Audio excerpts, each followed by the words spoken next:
Hey guys, welcome to my channel. I hope you're all doing very well. So I just watched Ghosted on Apple TV Plus. Let's talk about it. So I know I usually say I just watch something in all of my movie and TV show reviews, but this time around I literally just watched this movie. Okay, I had other plans for this evening, but I watched this film and I said no. All the plans must be cancelled. All the plans must be cancelled. I need to sit here and I need to review this film for you guys because I cannot believe what I just saw. I cannot believe what I was forced to witness, guys. This movie is bad. This movie is god awful and I can't wait to dive into it with you guys. It's been a while since I've done a traditional movie review here on this channel. There's been all sorts of reality TV shows and all sorts of trailer reactions, but it's good to be back finally reviewing a movie. I mean, I am after all Jean's movie chats, so I can't wait to dive into this one, you guys. This is gonna be fun. But before we dive into all of that good stuff, as per usual, if you haven't already, please be sure to subscribe to my channel and make sure you turn on your notifications so that you can be told when I upload next. Now, without further ado, guys, let's dive into my thoughts on Ghosted. So Ghosted was directed by Dexter Fletcher, which I'm just gonna pause right here. Okay, I'm just gonna pause already. We have a problem, okay? Because for those of you who don't know, Dexter Fletcher is the guy who directed most of Bohemian Rhapsody and also directed what I consider to be even superior, Rocket Man. This man is talented. Okay, this man has the sauce. This man is a very talented director, but boy, you wouldn't know it from this movie. Like, oh my goodness, this movie was so poorly directed. And it's not often that I say this, you know, I don't feel qualified to comment on when a film is poorly directed, but now that I've seen what that looks like, I know what to look for in the future because, oh my goodness, every single creative decision was poor here. Everything from the camera angles, from the line delivery, from the pacing of the film, from the editing, and sure, editors are in charge of editing, but he would have had to oversee that as well. It was really poor just from a filmmaking standpoint. There weren't any, you know, creative visuals. There was nothing creative or unique about, you know, the color story or the color grading or the cinematography. Like, everything just felt really bland and like a TV movie. I mean, I've seen Hallmark films that had more creative license than this one. And I was shook because if you have seen Bohemian Rhapsody, which yes, he took over for Brett Ratner when it came to directing, and if you've seen Rocket Man, for sure, like, you will see that this guy definitely has talent when it comes to injecting that creativity and that vision into a project. I just don't know where that talent went for this one. Another reason why I was really surprised to see that Dexter Fletcher directed this movie is because it kind of feels like, I hate to say this, a post-Endgame Russo Bros movie. It kind of reminded me of The Grey Man from last year. And it's not just because it stars Chris Evans, which The Grey Man also did, but for those of you who don't know, I actually really liked The Grey Man. I know. I know I'm in the minority for some reason. I watched that film twice and I was like, this is good. This is a good action movie. The story is a bit basic, the story is a bit bland, but there were creative choices made in The Grey Man. The action sequences were riveting. They really tried that. Like, the Russo bros really put their foot into it. And I had no idea why people hated on that film so much. Like, I was literally baffled. Usually I'm on the same page as everyone else, like with this film, but when it came to The Grey Man, I did not understand the hate whatsoever. But yeah, the essence of this movie definitely gave me, you know, Russo bros superheroes post-Endgame vibes, except it's kind of an insult really, because this film is just so far inferior. Like it's so bad. But it's not just, like I said, the presence of Chris Evans in a starring role, it's also the featuring of so many MCU actors. We'll talk about the, you know, cameos that pop up here and there later on, and if you don't want to be spoiled, then I'll let you know when that comes up, although I wouldn't advise you watch this movie. I've watched it for you. Okay, I suffered through it for you for 2 hours, which, by the way, way too long a runtime for a movie like this. Okay, so you didn't need to watch this, just take my word for it. Anyway, but yeah, it was really odd to see a film directed by Dexter Fletcher, who at this point has had nothing to do with the MCU, have so many cameos and like callbacks to the MCU. And I guess the film is produced by Chris Evans, but considering the fact that this guy keeps saying he does not want to have anything to do with the MCU moving forward, at least for now, it was odd that he had so many homages to it in this movie. But as a final note, when it comes to how disastrous Dexter Fletcher's directing was in this movie, inexplicably, mind you, because the guy has talent, like I say, like, believe me, he's a talented director, okay? He also did Eddie the Eagle with Taron Egerton as well. Like, the man knows how to direct a film. I don't know what happened here. Maybe he wasn't even in the room. Anywho, but as a final note on this, it kind of reminded me of another incredibly talented director who kind of lost the plot in Tom Hooper. For those of you who don't know, Tom Hooper directed the Academy Award winning The King's Speech. Okay, it won Best Picture in, I think, 2011 or 2010. He also directed Les Mis. Like, he was on a roll. He was doing bits, okay?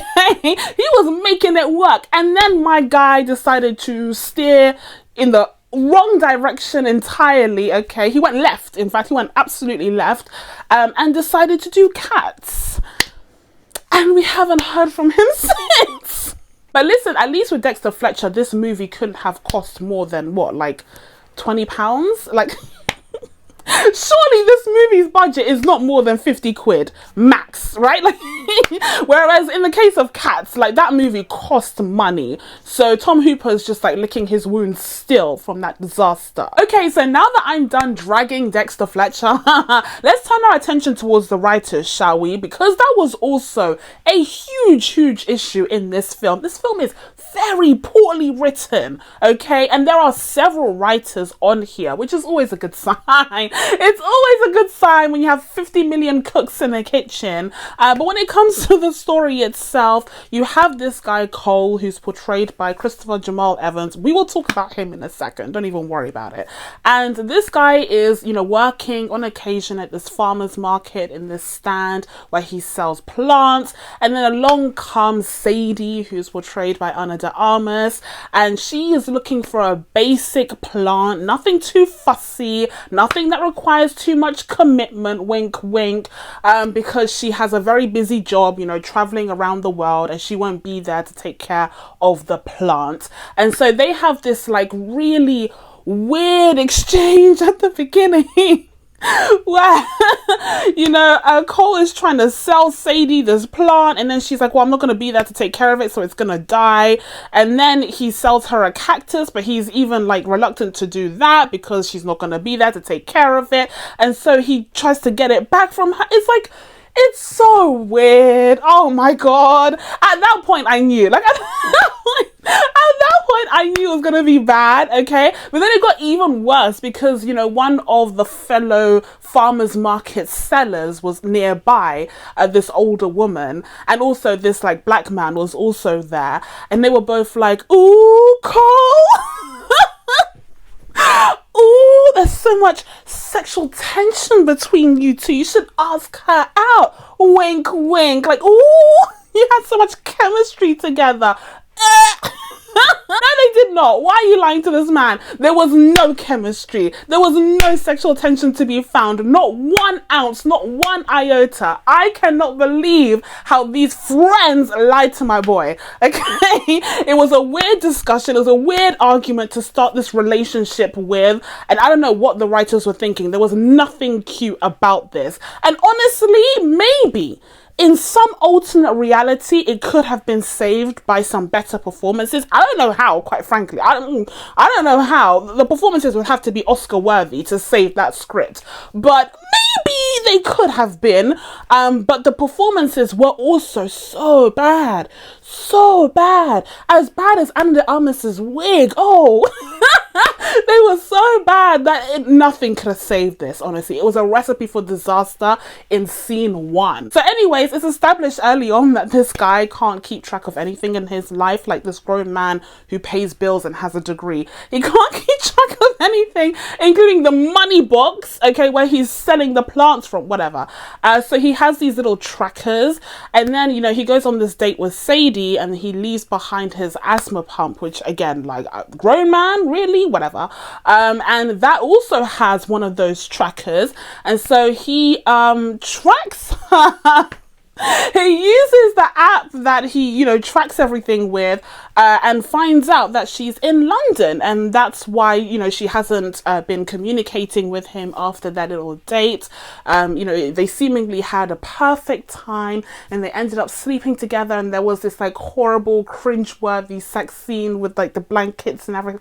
Oh man, I'm so tired. It was so bad. After that amazing first date, he didn't hear back from her, and so naturally he decided to stalk her using that little tracking device all the way across the pond to London, where they shot like the worst parts of London. I was offended as a Londoner.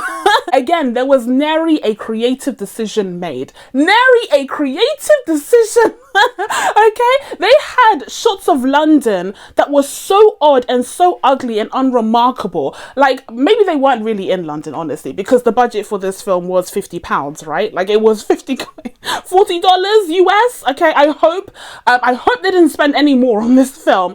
Maybe they weren't really in London, but just some establishing shots of the River Thames. That's like basic stuff. The point is, they go to London and then they don't even make use of the environment because they choose the weirdest places to shoot. So like, he's near Tower Bridge, but it's like in the corner and at a weird angle. He could really be anywhere. And again, maybe he is anywhere. Like, maybe he's just on a set in Toronto because they wanted to keep the budget low. But going back to Cole's stalkish behavior, he ends up in London because he was following Sadie, only to end up getting kidnapped because it turns out that Sadie is a spy. You know, she's a secret agent for the CIA, and she went to London on a mission, and now her ops think that he is Sadie, the tax man.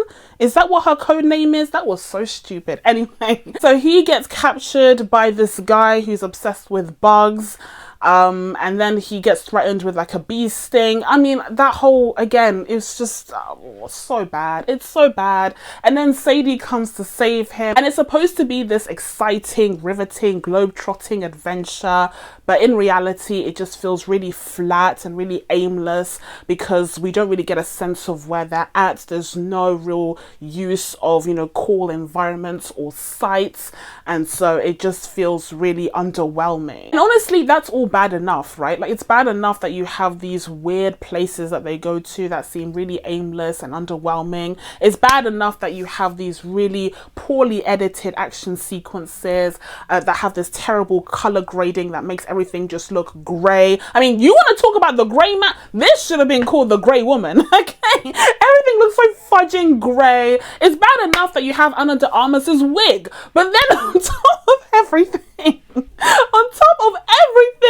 you have the terrible dialogue, and you have the fact that the film is trying to convince us that these two people are falling in love, and every second character is, you know, talking about how great their romantic sexual chemistry is, and you're just sitting there thinking, where's this romantic sexual chemistry that you speak of? Is it in the room with us now? Like, it's nowhere to be found. They are so bad as a couple. It's so unconvincing, and I don't even know how I got through this movie, honestly. This is one of those rare occasions where I truly wish I could have done a live reaction to me watching this film. Like, I wish I could have had 2 screens of the film and my reaction at the same time, because you would not believe how You would not believe how shook and baffled and bamboozled I was by this. I especially wish you guys could have seen my reaction during that scene that takes place in the Middle East, which is very nondescript and could have been anywhere, honestly.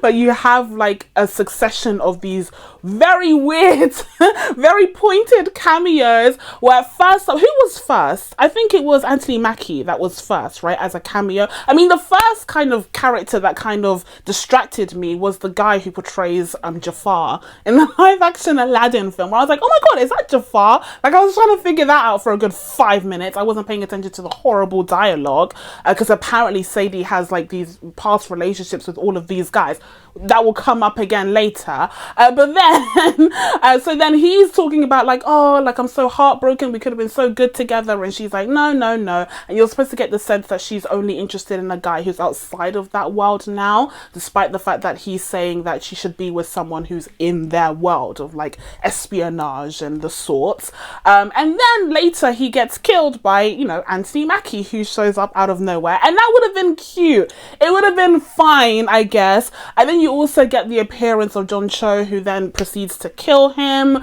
and then he drags them into a car where you get the appearance of Sebastian Stan just all of a sudden, okay, and then, you know, John Cho gets killed and then he drags them along and only to be run over by Anthony Mackie again. Like, it's just that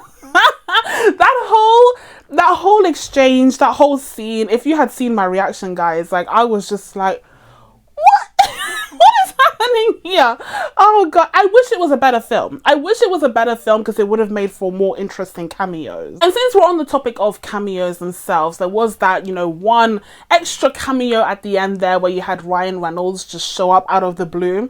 Okay, he's just there all of a sudden, okay, and he's talking to Sadie about how they used to be together as well, and she's like, I'm not interested. And he has that one eye, and apparently he's also missing a penis. Like, these writers, I don't even know, man. Okay, so now let's take a look at my list here of complaints that I have. Dexter Fletcher, check. The writers, check. There's like so many of them. And then we have the cameos, check. Oh, it's time to talk about the actors.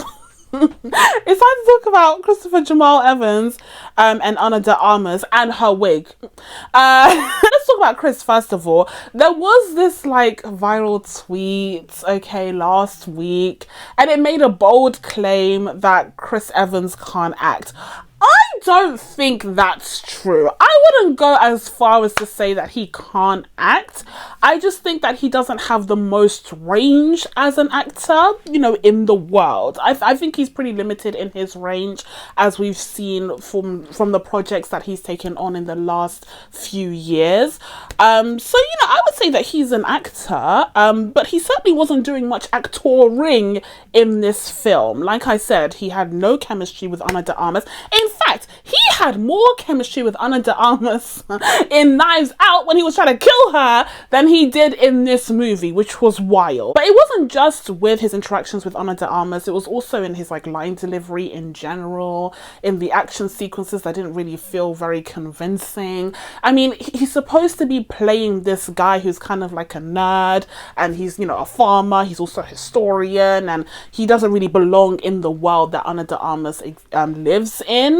And so he's supposed to be a fish out of water in her world when he, you know, is thrown into this situation, and it's supposed to feel like, oh my god, like this guy is so endearing and lovable, like how is he gonna get out of this? You know, he's fallen in love with this girl who's clearly way out of his league, like how is he going to navigate the situation? That's how you're supposed to feel towards this character, and I just think that Chris Evans is wholly, you know, miscast for this role, because if anything, he would fit as the spy character. You know, he would fit as the suave, you know, James Bond-esque guy who's, you know, looking to settle down with someone who's outside of that realm. And then Ana de Armas could have been, you know, the meek kind of girl next door character who's like, whoa, what's going on here? But because we've seen that kind of storyline time and time again, especially with a female character being the innocent sweet one, I guess they wanted to reverse those roles, but they chose the wrong actor to do so. This kind of role would have been perfect for like for like a Dylan O'Brien, like for, do you know what I mean? And then when it comes to Ana de Armas and her wig, that wig was so bad. It was so bad. Not only was it very noticeable, even more noticeable than mine. It was so noticeable, but also it was like the wrong color for her. It sucked the life out of her. She looks best with dark hair. Like I can tell you that for free. Okay, makeup department and hair department. She looks best with dark hair. Don't mess with the formula, because that color wig was just so awful on her. But like I said, when it comes to her actual performance, she was also like really bad, like shockingly bad. This is a woman that was recently nominated for an Oscar, mind you. And finally, I also wanted to touch on the music in this film, which is also really bad. Oh man, it's been so long since I've just witnessed a train wreck like this. But the music here was also terrible. I mean, we can start off with the score itself, which was half decent, but it reminded me of the score for The Incredibles. Yes, I'm talking about 2004's Pixar movie, The Incredibles. I definitely heard some similar kind of Incredibles vibes in this film, which I think was like ill-suited to the genre that it was supposed to fall into. It was giving definitely a superhero vibe when really it's supposed to be like a rom-com with a slash of like spy thriller, I guess. So then I looked up the composer, and lo and behold, this film was composed by none other than Lorne Balfe, who is one of my favorite composers working today.